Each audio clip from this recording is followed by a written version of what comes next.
history of entrepreneurship video sequence, and this video was made to accompany the lecture called Entrepreneurship in the Modern World. The modern world that I define from the outbreak of World War I, for the sake of clarity in this presentation, is a historical proof of that wars, crime, financial invasion, and politics are just as entrepreneurial ventures as the more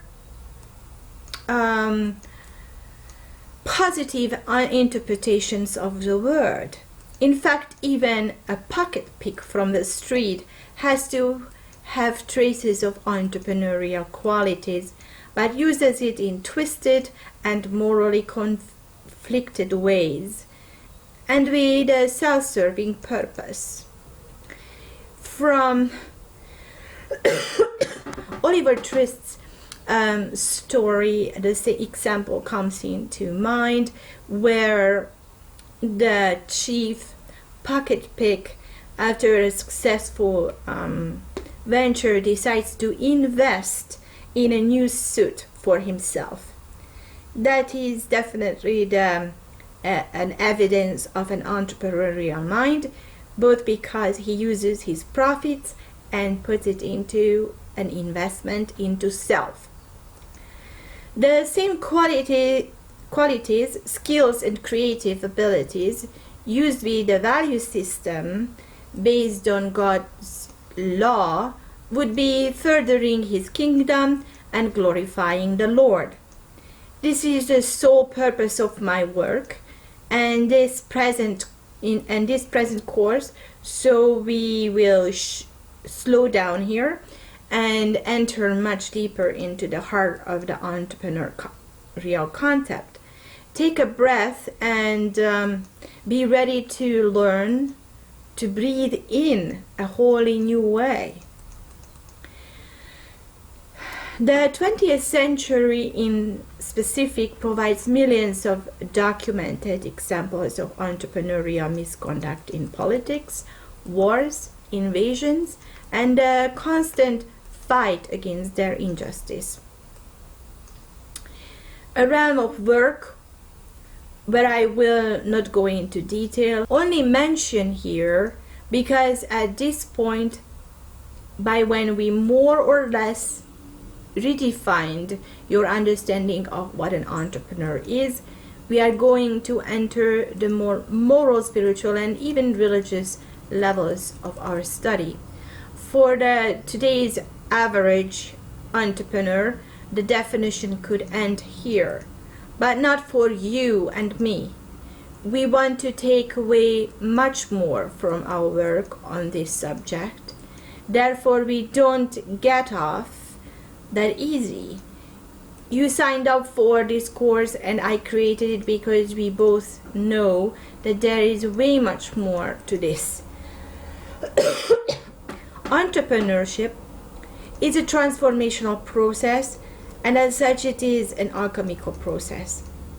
As an alchemical transformation, it requires an alchemist, the base element, and an intention that is working through matter. If you have not been able to take Jesus Christ as your alchemist yet, then you are in for a trip, my friend. For in this course, we most and foremost will look at Jesus Christ as our alchemist and the aspects of such a relationship as such. For by the end of this lecture, you will discover God as the ultimate alchemist, therefore the ultimate entrepreneur. You will also discover yourself as an alchemist made in his image, and therefore an entrepreneur who is an intrapreneur to his heavenly kingdom enterprise. Are you stoked yet? Because I guarantee you don't want to miss this transformation. This is where I would like you to download my book on the alchemy of business and read it slowly. Yes, I mean it, because Read it slowly and follow its instructions, exercises, and take in every new thought, idea, and angle of learning.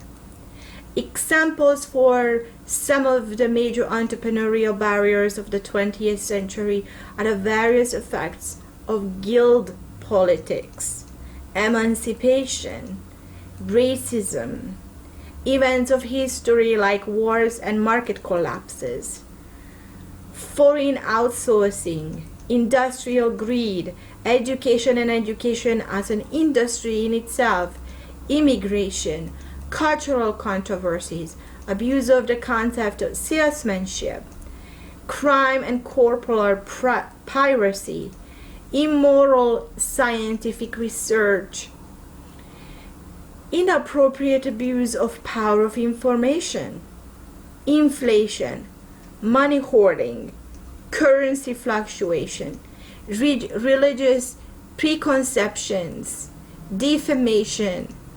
These are the suggested Bible texts that we will refer to every single angle of an alchemist and entrepreneur relationship. By downloading the Entrepreneurship in the Modern World worksheet and working through this aspect of the lectures, you will gain an heightened insight into the experience of being an entrepreneur before we actually even enter the cyber culture of our time. With the appearance of internet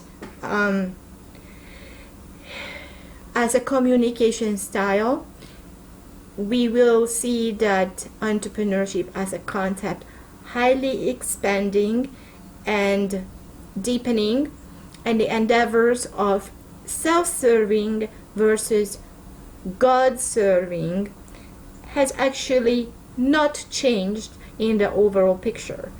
A biblical entrepreneur takes great efforts and pains to align himself with God and God's will and the biblical instructions, and we're going to refer to the Bible as a continuous standard and instruction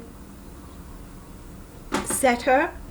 I look forward to working with you in the following 2 videos as well, when we're both going to look at the cultural aspects of the cyber culture appearance, and also the inner development of the individual and our relationship to our God.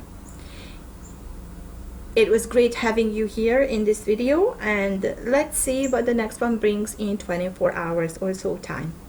Aloha.